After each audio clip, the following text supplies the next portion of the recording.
Hello and welcome sa inyong lahat dito mga kapatid kong star viewers. Kamusta kayong lahat dito? Buckle up dahil ang reading natin ngayon is about mga taong pinag-usapan ka ngayon.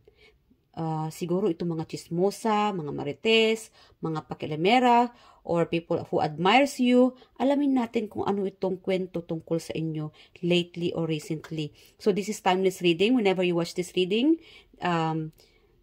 this is meant for you na mapanood ito. If ever na hindi kayong nakakarasunit dito sa mga nabanggit ko, or hindi nyo accept, no, or tanggap itong mga nasabi ko dito, or mga sa reading, no, during the reading na yung energy na kukuha ko dito, kung hindi nyo tanggap, then hindi ito para sa inyo.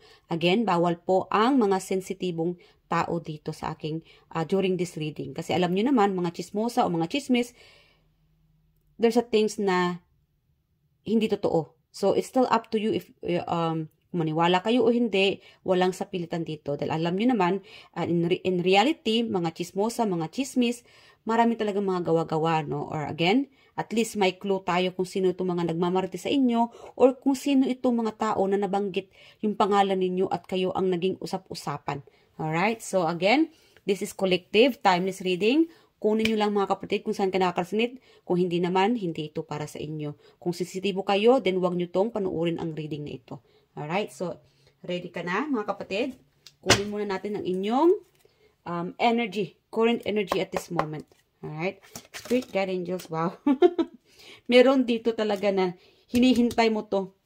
Hinihintay mo tong reading or talagang napaka-pasensyoso or pasensyosa mo. Maybe whenever you watch this reading, hindi lang ito yung pinapanood mo sa YouTube channel ko. Nakukuha ko yung energy mo na after this reading or before this reading, marami ka nang napapanood sa mga video dito sa aking YouTube channel. Again, maraming salamat po sa pagtangkilik ninyo dito sa aking YouTube channel, The Star Talking Tarot. Everybody are welcome and God bless you all. And maraming salamat po sa mga sumusuporta dito at sa pagmamahal ninyo dito sa aking YouTube channel. And sa akin din dito as your psychic medium reader, no? And again, maraming salamat po sa pagtitiwala nyo sa akin. Alright? So, again, kamusta po ang ating mga mga viewers dito, Spirit Team? Okay. Meron ditong stagnation or naghihintay. I'm getting like, again, right now, guys, kinukuha natin ang inyong current energy. Kung hindi ito yung current energy ninyo, meaning hindi ito para sa inyo. Right? So, kukunin muna natin ang inyong energy bago tayo mag-start sa mga chismis or ano yung topic o mga pinag-usapan tungkol sa inyo. Kunin muna natin ang inyong energy. Kung hindi nyo kung hindi man kayo nakakarasin sa reading na ito or sa energy na ito, hindi ito para sa inyo. O wag nyo na lang pagpatuloy yung itong reading na ito para hindi masayang yung oras ninyo. So again, meron ito naghihintay. Karamihan sa inyo dito naghihintay na siguro sa sahod, lalong-lalo na malapit na magpapasko or somehow kahit na matanggap na itong sahod ninyo, alam nyo na may mga listahan na kayo or may mga idea na kayo kung saan napupunta or mapupunta ang itong sahod ninyo, no? Itong hinihintay nyong pera or siguro may hinihintay kayong communication, message, a respond or siguro may kinukulit kayo on social media or siguro may somehow nangangailangan kayo ng pera para manghiram ng pera or tulong. Okay? So again, kunin nyo lang guys kung alin dito sa inyo ang kayo nakaka-resonate, ha? And yung iba naman dito, you are still thinking or reminiscing from the past. Hindi pa kayo nakapag-move on or someone still, hindi naman sa nakapag-move on, no? Somehow naaalala nyo lang itong mga nakaraan. Nakaraan na siguro nung umalis ka or nakipag-break up ka or nilayuan mo itong taong ito. It could be nilayuan mo yung siguro ex-partner, ex-friend or relatives or co-workers, or it could be somehow na you are still thinking about from your ex-employer, no? Sa dati nyong katrabaho or dati nyong kung saan kayo dati nagtatrabaho. Maybe meron ditong nanghihinayang dahil umalis kayo, nanghihinayang dahil siguro meron ditong mas okay yung dati yung pinagtatrabahuhan kesa ngayon. Something like that. Alright, it could be nanghihinayang dahil sa sahod, nanghihinayang dahil namimiss niyo yung dating pinagtatrabahoan ninyo dahil sa mga tao, sa boss or sa sahod. Okay? So, meron ditong nanghihinayang. And meron naman ditong still thinking from the past about sa taong iniwan ka or sa mga moment na nagkahiwalay kayo, you are still reminiscing from that moment. Siguro nga talaga hindi pa nakapag-move on, no? And this is about like a relationship. And also, siguro may mga tao lang talaga na naalala mo na siguro may mga distance na, no? May mga kanya-kanyang buhay na. And hanggang ngayon siguro, somehow nakita mo siguro yung post nila sa social media o naalala mo siya. And for that, parang throwback memory sa inyo at this moment whenever you see this reading. Alright? And meron naman sa inyo dito, siguro until now, may parang meron din nakukulangan. Kulang yung pera or sahod ninyo. Kaya parang meron itong nadidepress. Nadidepress dahil hindi mo alam kung saan ka kukuha ng pera. Siguro may nagkasakit or siguro meron ditong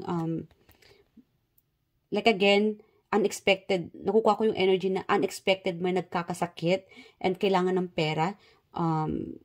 Kaya yung pera mo ngayon, siguro tama lang para sa'yo or sa pamilya mo or sa mga daily expenses mo. Kaya lang, somehow, meron itong unexpected news na na-receive din nyo and meron itong gahol sa pera, gahol sa oras, unexpected itong mga expenses, no? So, kulang talaga. Lalong-lalo na't magpapasko. Kaya itong hinintay mong pera, itong iniipon mo, walang sobra.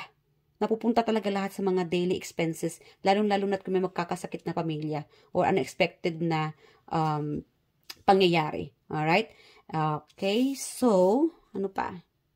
Meron naman dito na maybe you are thinking about apology, hihingi ng pagpapatawad. Siguro itong taong hinihingan mo ng pagpapatawad or pagsisisi kasi meron itong nagsisisi sa nagawa or gusto mong ibalik yung nakaraan para ma-explain mo dahil meron ditong unsaid na hindi, siguro may mga bagay na hindi mo na-explain, no, na noong time na yon kung maaari, ibalik yung nakaraan para masabi mo lahat ng mga hinaing, itong mga nararamdaman mo. And until now, you are still thinking about that moment na sana, I wish I have the time or a chance to speak up that moment. Kaya lang huli na kaya ang lahat. Matatanggap pa kaya niya yung sorry ko sa kanya? Or matatanggap kaya niya itong offer ko sa kanya? Or matatanggap kaya niya yung apology ko sa kanya? Or kahit na friendship na lang, ano? Or something like the new beginning. Tatanggapin kaya niya kung somehow kakausapin ko siya? Is this person na kakausapin kaya ako? Hindi kaya niya ako dededmahin. Something like that, no, na you must be thinking about someone na this could be from the ex or this could be somebody right now na inisip mo na gusto mong kausapin. And thinking na it's kind of like more about your emotion, no? May conflict siguro sa emotion mo na kung itong taong ito'y kakausapin mo, either hingi ka ng tulong or magpa-apology ka ba or mangliligaw ka ba o somehow may sasabihin ka sa kanya, you are just thinking about na is this person going to talk to you as well or tatanggapin ba niya yung alok mo or papahiramin ka ba niya ng pera or tutulungan ka ba niya, something like that. Alright, so this could be your energy as well. So, this is the current energy na kukuha natin. Kung hindi man kayo nakaka-resonate dito mga kapatid, meaning hindi ito para sa inyo. Alright? Okay, so move on na tayo. Alamin natin kung tungkol saan itong pinag-uusapan ka. Alright? Alright, Spirit Angels, tungkol saan itong pinag-uusapan ng ating mga viewers. Tungkol saan? Bakit sila pinag-uusapan lately? Alright? Loneliness. Alright, okay. Meron ditong, okay, may stalker. Definitely. May stalker. May stalker ka kapatid. Alright? This could be a stalker na ex-lover, ex-friend, or walang communication. Kasi may nagpo-froze dito. May lamig. Hindi ka siguro kinakausap ng taong ito. Kaya, maybe lately, you are thinking about this person. Alam nyo guys, minsan no, may time na kahit busy tayo, bigla tayong nakakaalala ng tao na parang matagal na natin hindi nakausap, or siguro old classmates, schoolmates, katrabaho, and then naalala mo siya bigla. Siguro dahil nakukuha mo yung energy niya na inaalala ka rin ng taong ito, or nakita ka niya siguro, or ini-stalk ka niya siguro, or pinag-usapan ka siguro, kaya minsan bigla na out of the blue, naalala mo siya, and naisip mo siya, o siguro talaga parehas kayo nag-stalk, no? Parehas ka chine-check niyo pareho ang inyong social media. If you are following this person's also checking on you on social media. Meron itong kapitbahay or sa school, whatever place that you are in right now, situation, this person is checking out on you. Alright? Also, ganun lang sa trabaho. Okay. So, these people talk about you dahil napapansin nila na siguro nakikita nila yung paghihirap mo. I'm also getting like an old friend thinking about you, naalala ka, or nakita ka siguro niya sa social media na, sorry, sa social media na, wow, yung dati kong kakaklase, gwapo, maganda, mayaman yun noon. Bakit ngayon parang ibang-iba? No, kawawa yung itsura niya ngayon, kawawa yung experience niya ngayon, or kawawa yung buhay niya ngayon. And that's how these people or this person thinking about you, or talk about their siguro yung ibang mga kaklase o mga kabarkada niya, or colleagues sa trabaho. Maybe you are in abroad, sa malamig na lugar, like I said, winter na, and ikaw ang pinag-uusapan, or siguro ang most of nila katrabaho, pinag-uusapan kanila kasi nakikita nila na you guys are very workaholic. Sige ng sige ang pagtatrabaho mo. Nakikita nila yung pagiging focus ka, no? Focus ka talaga sa ginagawa mo. And meron ditong naawa sila. Naawa siguro sila dahil siguro sa itsura mo ngayon, ibang-iba, no? Meron siguro dito na sabihin natin na noon napakamaganda ninyo, makisig, like again, siguro yung during your younger time, ang ganda-ganda ninyo, ang gwapo ninyo, makisig kayo, mapera, or you just doing well that time. Pero ngayon may pamilya ka na, or somehow may trabaho ka na, somehow talaga, no, it's just that these people doesn't know, hindi talaga nila alam yung buong storya ng buhay mo. And that's why these people think about you this way, na ano nangyari kay Collective? Bakit mukhang losyang na? Ano nangyari kay Collective? Bakit parang nagmumukhang may anak, or hirap na hirap sa buhay?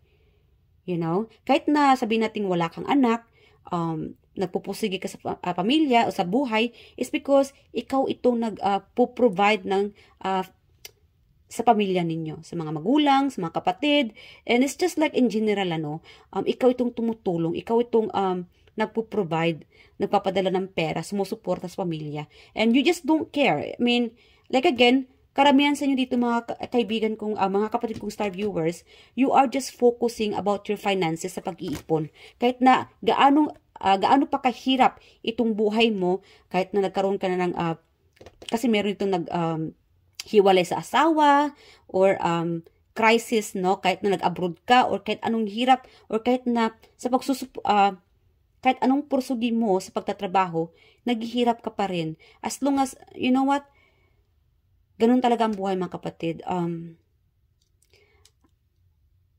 I do advise you na just keep going. You just do, as long as, do not mind other people's what talk about you. Kasi karamihan sa inyo dito, hindi mo alam na pinag-uusapan ka na pala ng mga katrabaho mo. Meron ditong misjudgment. Mga judgmental itong mga taong ito, no? Sa katrabaho, siguro family member, or somehow na close to you, andyan ka naman sa paligid, kaya lang itong taong ito, busybody, pinapakialaman, or talagang chine-check yung finances mo, anong ginagawa mo, bakit siguro wala kang time sa kanila, siguro itong mga taong ito is, iniimbita ka nila, kasi meron itong iniimbita ka nila, kaya lang, siguro hindi mo inaccept yung offer na invitation nila kasi nga focus ka sa finances mo, focus ka sa trabaho mo. And then siguro yung iba sa dito, nagigilty ka siguro dahil hindi ka maka-attend sa gathering, sa reunion, sa party, or sa kainan, something like that, hindi ka makaka-join sa kanila kasi mayroon kang ibang dapat pang gagawin. Mas importante pa kesa dyan. Kaya lang, itong mga taong ito, meron dito kasing mga judgmental, ano. Sabihin nila na, talagang ito, grabe talaga nakafocus siya sa kakatingin sa'yo. Habang ikaw naman, focus ka naman sa financial mo, sa pamilya mo. Alright? Kaya nga dito sa inyo, hindi, nakaramdam kasi ako ng lungkot. No? Kasi karamihan sa inyo dito ay malayo sa pamilya. Karamihan sa inyo dito ay kahit anong pagod or trabaho ang ginagawa mo, hirap na hirap ka pa rin. Siguro napapaisip ka na, ano ba to? Nakailang trabaho na ako, kahit na magdamag na ako, kahit hindi na ako nakakatulong, sige pa rin ako ng sige sa trabaho. Ipon ako ng ipon, pero yung pera ko napupunta lang sa pamilya. Parang napupunta lang sa wala. Kasi marami kang mga responsibilidad mga kapatid. And that's alright. You don't have to worry about these people talk about you, checking on you, naawa sa iyo. Okay? Wag ka lang magpadala sa mga storya ng mga taong ito. Napapansin ng mga taong itong lungkot mo. And that siguro, I'm also getting like, siguro kaya gusto ng taong ito o niyayaya kang lumabas, kumain, makiparty, makijoin sa kanila, para magkaroon ka man lang ng break. Kasi nakukuha ko itong naaawa din sila sa iyo, sa iyong sitwasyon ngayon. And that's why people talk about you. A co-worker, kapitbahay, or pamilya, or siguro sa abroad, meron ka sigurong kausap, or LDR relationship, meron siguro ito nag-aaway, o walang usapan, kaya siguro iniisip, or para kayo naghihintayan, kayong dalawa. Siguro itong nasa malayo, no, sabihin natin na ex, or somehow may distance kayo, siguro ikaw ang naging topic niya, shinare niya doon sa kausap niya tungkol sa inyo, itong away ninyo, itong miscommunication ninyo, and ikaw naman, naiisip mo rin siya. You are still, meron kasi itong guilt, feeling guilt. Siguro may mga unsaid, may mga bagay na hindi mo nasabi sa kanya, na-explain sa kanya, and parang napunta na lang sa wala. Walang communication, may mga kulang. May mga, like again, miscommunication dito between the two of you. And these people, or this person na kadil mo ngayon, sinishare niya yung situation niya sa iba niyang ka-relatives, co-workers, or kapitbahay. Ikaw ang nagiging topic niya. Siguro, maybe this person's asking help, guidance, kasi I'm also getting like, nalulungkot din siya. Nalulungkot din siya dahil sa pangyari ninyong away, or miscommunication. Alright, ano pa? Spirit guide angels? Why these people talk about our viewers? Ano pa mga chismis?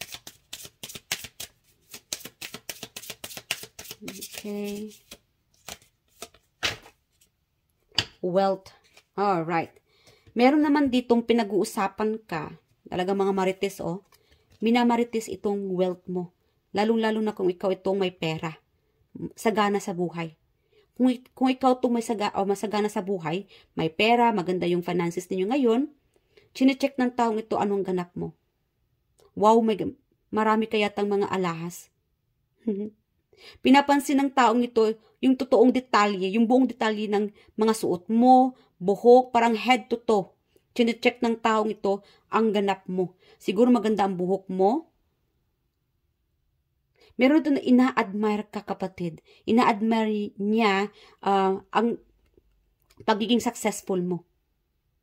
It's like you are on top of the world. Siguro nagta-travel ka na lang. Ina-admire niya na, wow, ang layo na ng narating ni Collective. Tingnan mo, ang dami niya mga alahas. Siguro may jewelry business ka. Siguro mahilig ka sa mga jewelry or mahilig ka sa gold. Or siguro may mga birthstone, napapansin niya. Chine-check ng taong ito, and meron naman, alam mo, nakukuha ko yung pagiging bitter niya.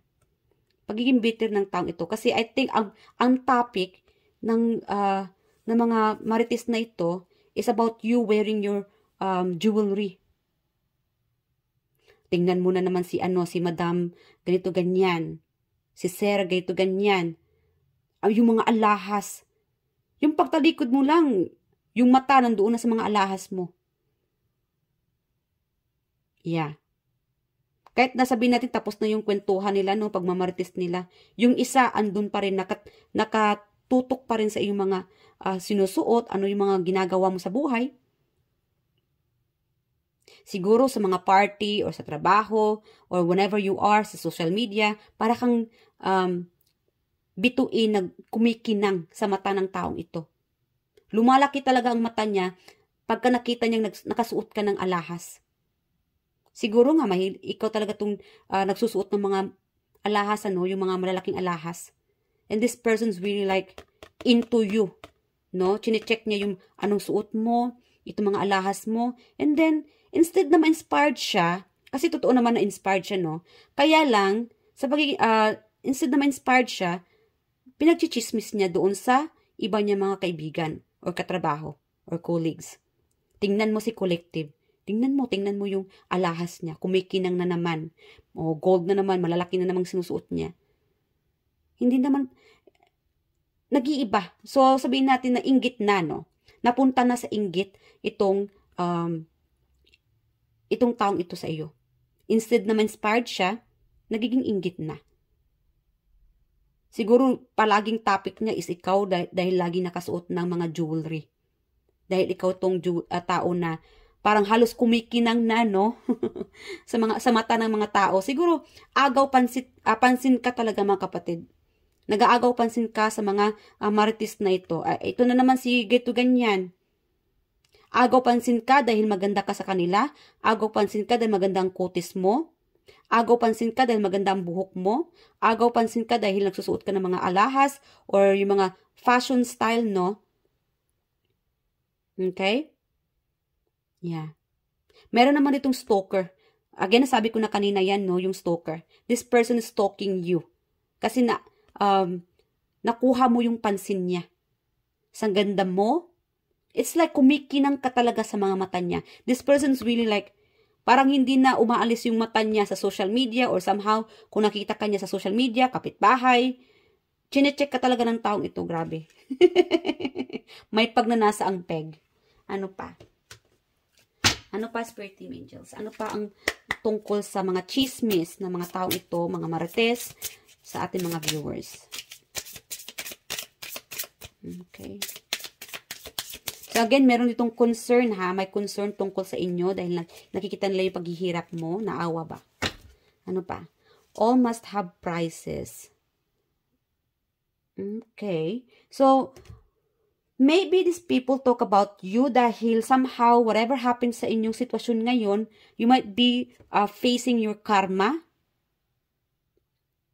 Okay? Nakukuha ko yung energy na sinasabi nila, bagay lang yan kay Collective. Karma niya na yan. Siguro, meron ditong ng scam.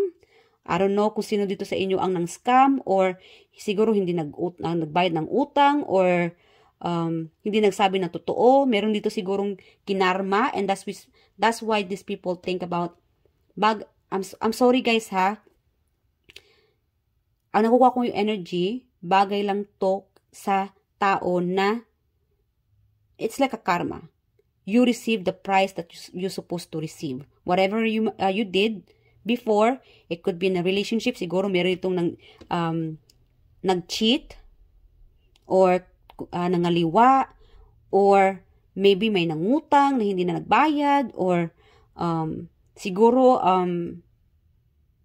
ikaw, ang topic nila is about you left them in a cold. Siguro may ginawa kayo nitong taong ito and then umalis ka nang walang pasabi, and now hindi ka masaya sa sitwasyon mo or hindi ka masaya sa pinili mo. Something about na pinagsisihan mo ngayon.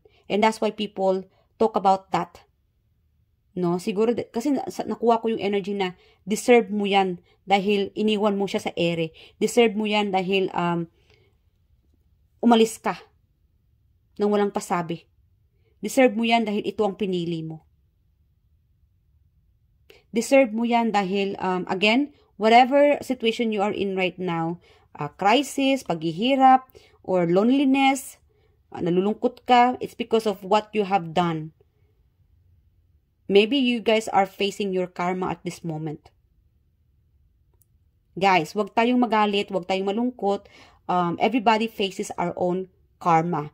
Pero, depende yan, mga kapatid, as a reminder, we all have experienced karma. Pero, depende yan, mga kapatid, sa mga pagkakamaling nagawa natin. And accept and face that until we end all of this karma and start a new beginning.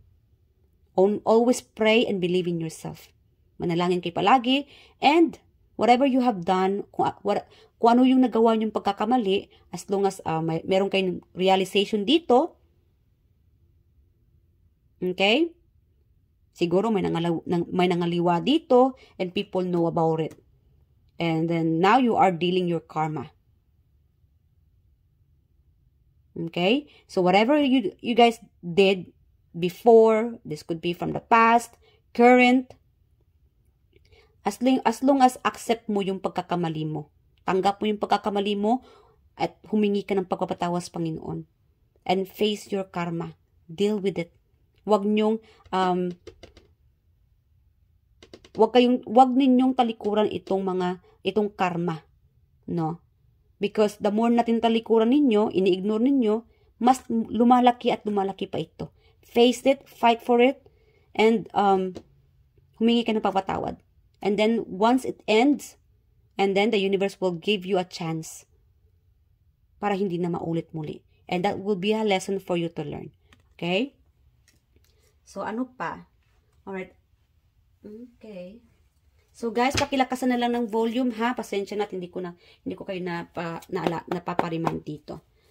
Spirit guide angels. What else? Ano pa masasabi ng mga tao na pinag-uusapan ng ating mga viewers recently? Okay. Reliable, maasahan. So, again, this person, this is like a family member, na pinag-uusapan ka lately. Kasi alam nila na ikaw itong tao na maasahan sa buhay. Kasi ikaw itong sumusuporta. Yeah. Maybe hinihintay nila yung pera, hinihintay nila yung tawag mo. Siguro lately, ikaw itong tao na hindi mo muna kinakausap ang pamilya mo or itong mga taong sinusuportahan mo, or it could be a friend, no? Or co-worker, hindi mo muna sila kinakausap. But then again, these people or a family member checking on you, kamusta ka na, wala ka sigurong post sa social media, wala ka siguro, or siguro binablock mo ba siya, or sila.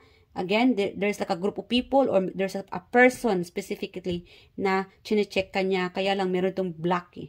Walang kwentuhan, walang communication, meron itong ex-friend, ex-lover, ex-coworker, or a family member. Okay? And we also have here, again, sinasabi nila na reliable ka and namimiss ka nila. Kaya lang, siguro, again, wala kang communication sa kanila. And especially if this is like a family member, no, namamiss mo sila. Andito naman yung communication eh.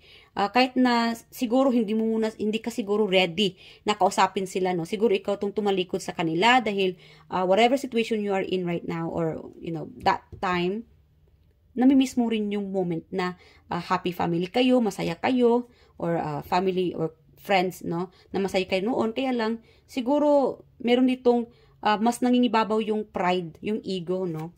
But then again, these people or family member talk about you and thinking that you are really a reliable person.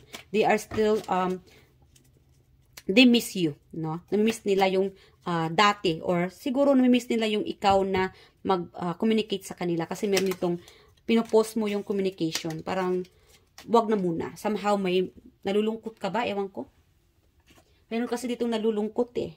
Ayaw muna silang kausapin, whoever they are. Loud. Okay, so these people talk about you dahil maingay ka or malakas ang boses mo. I'm also like, siguro sa trabaho, naiingayan sila sa'yo. And sa bahay, meron itong kapitbahay din na chine-check ka niya dahil maingay ka. arrogant, mayabang. So, ikaw ang, these people talk about you dahil mayabang. Meron itong mayabang. Nayayabangan sa'yo. Okay. Nayayabangan sa'yo dahil siguro nga, di ba, maganda ka, sexy, magandang buhok mo. It's like, napaka-judgmental. Iniiba nila yung tungkol sa'yo. Dahil nga sa inggit, di ba? Instead na, maano na lang sila sa inyo, no? Anong tawag nito? Parang idol, ang tawag noon? Idol. Instead na idol o ina-idol kanila, ginagawa na lang nilang chismis o talagang mga nagiging marites na lang sila sa iyo. Dahil pansin nila mayabang ka sa school, kapitbahay, okay? And siguro nga dahil hindi mo sila kinakausap, katrabaho. So sa tingin niya, mayabang ka. Dahil hindi mo siya kinakausap o hindi mo sila kinakausap, ini-ignore mo siya. Instead na ina-idol ka niya, ginagawan ka na lang nila ng storya na, si collective mayabang yan. Arrogante yan. Hindi, kasi maganda ka. Gwapo ka. Dahil siguro sa mga pananamit mo, parang you're like a shining, no? Nagsishine yung buhok mo, yung jewelry mo. Yeah, dahil sa inggit, ito, nangingibabaw yung inggit, ayan, gumagawa-gawa sila ng storya na mayabang ka raw collective. Instead na, ma-inspired na lang sa'yo, Ano pa?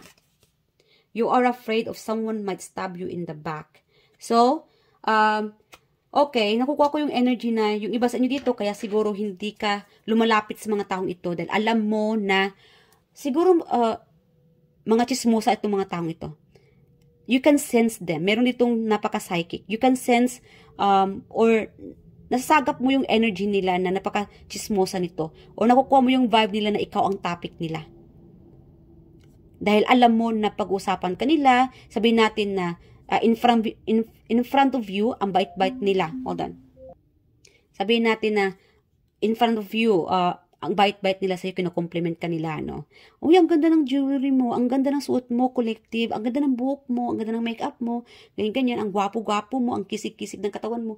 And then pagtalikod mo, ikaw na ang ginagawang pinagsasabihang mayabang, arrogante, whatever, loud siguro, or meron kasi itong gumagawa-gawa na sila ng storya tungkol sa iyo. And siguro nangyari na yan sa inyo, nagkaroon na kayo ng trauma. And then that's why these people like, si collective, hindi tayo kakausapin yan, nagbago na yan, or ano lang talaga yan, snabero, kakarmahin din yan, kinakarma na yan, yan siguro, ganyan-ganyan. Yung iba naman dito is,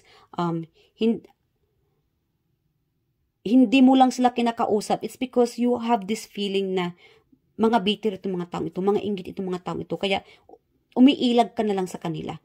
Instead na mag-focus ka sa kanila or kausapin mo sila or harapin mo sila, doon ka na lang sa mga finances mo. Sa sarili mo, loving yourself. Sa travel mo, sa pag-travel mo. And sa pamilya, suporta. Okay? O siguro talaga maluho ka sa sarili mo rin.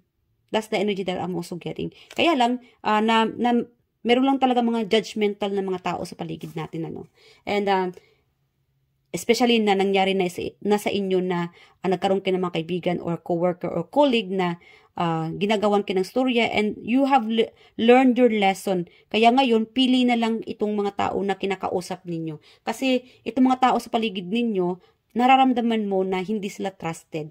And that's why, it's true. Tama yung pakiramdam mo, kapatid. Confirm ito. Nakukuha ko yung energy na confirm. Dahil nakutuban mo siya, nararamdaman mo sila, na ikaw ang topic nila, ito yung mga chismosa or mga marites ang mga to. And it's true. Dahil pagtalikod mo, ikaw lang din naman ang topic nila. Gagawa pa sila ng mga hindi magandang storya tungkol sa iyo. And you know what? Focus ka lang sa sarili mo. Hayaan mo na lang sila masira ang mga bunganga nila sa kwento tungkol sa iyo, And for you, focus ka na lang sa negosyo mo. Focus ka na lang on loving yourself, relax, trabaho, dahil marami ka pang dapat gawin. Marami ka mga responsibility sa buhay. Alright? Okay. So the bottom here is tahimik or stricto. So again, you guys are a person na tahimik, may pagka-stricto, again, na may misjudge ka ng mga tao. Hindi ka lang talaga nila kilala ng lubos. Alright? Ano pa? Okay, so alamin na natin mga kapatid kung sino itong pinag-usapan ka. Ito yung mga signs, ha? Spirit guide, sino itong pinag-usapan ng ating mga viewers? Okay. We have here kapatid na lalaki. Meron ito naghihintay. Kapatid mong lalaki naghihintay. Siguro hindi mo siya kinausap or naghihintay ng pera or sahod. Friend na lalaki. Boss na lalaki. Wow, marami dito lalaki, ah. Puro lalaki. Okay. Partner na babae. Ito naman partner na babae. Siguro meron kayong kapartner na LDR o malayo. Okay, partner, kahit na partner, no? Sabihin natin partner na babae or friend partner na babae. Could be friend kasi partner. It's not just about partner na relationship, no? Also partner sa coworker, partner, something about business partner. Ang taong nasa isip mo ngayon. So, you know this person because you guys are very intuitive. Alam mo na and kilala mo na siya. Sabihin natin, ang taong iniisip mo ngayon, whenever you watch this reading, this person is talking about you, thinking about you. Alright? So, confirm na yan. Itong taong iniisip mo, whoever they are, it's true that this person talking about you. Soulmate. So, confirm this is your soulmate. Okay? Maybe you are dealing with your soulmate na LDR. Maybe your soulmate is talking about you. Or I'm also getting like again, nakwento ko na kanina, meron itong karelasyon. Ikaw ang naging topic niya sa mga kaibigan niya or family member. Especially if you're dealing with like a LDR, malayo. Crush na lalaki, wow. Yung crush na lalaki mo, ini-stalk ka. Crush mo siya, crush ka rin niya, charing. Ano pa? Sister-in-law. Okay. If you guys have a sister-in-law na pakialamera, meron kasi dito na siguro may sister-in-law ka na hindi mo kinakausap.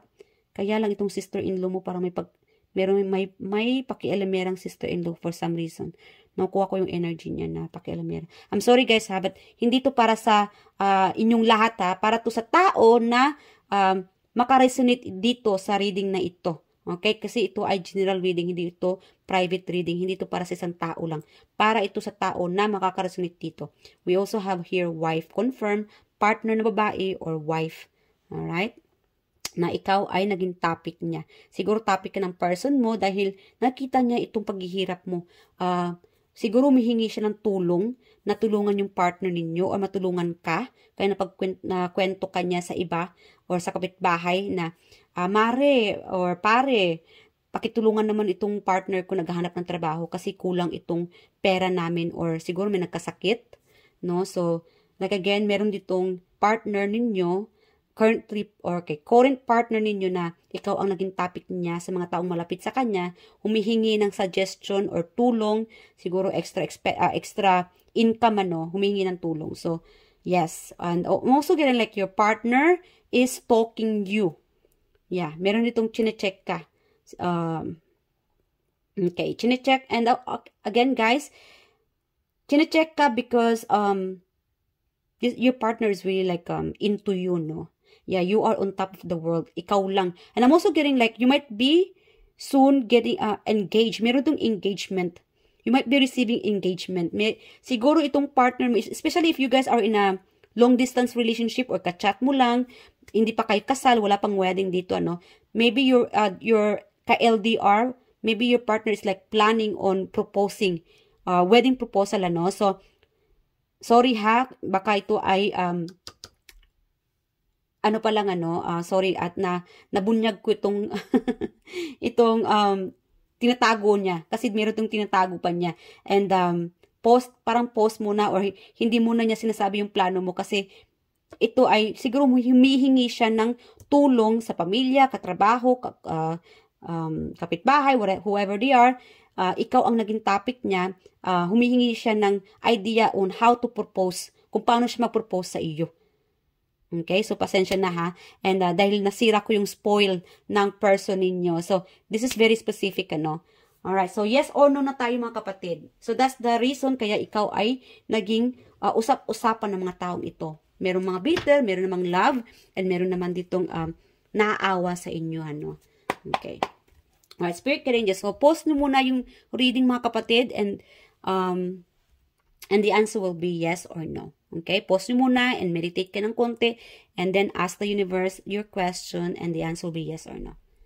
Alright, Spirit Guide Angels, yes or no for my collective. Okay, guys, ready? Yes or no?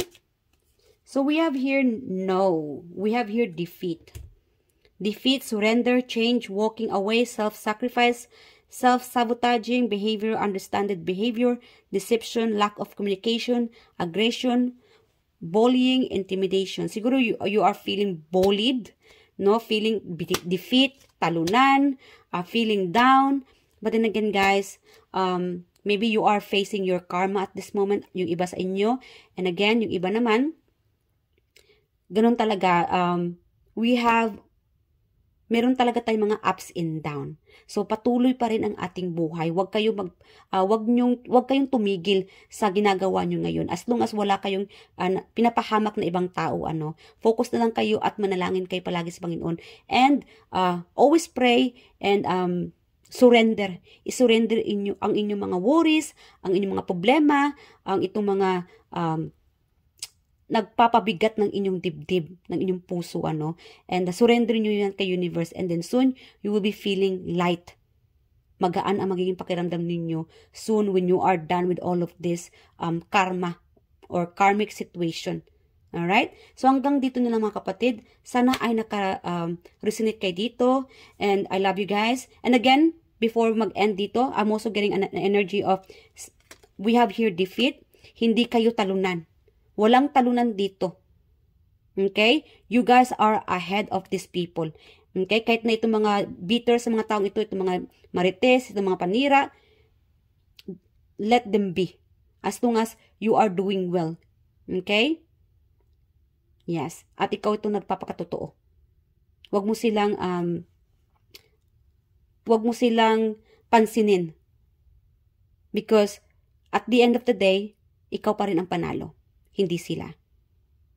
Alright? Okay. So, God bless you guys. I love you guys. And I hope to see you guys in my next reading. Bye and thank you.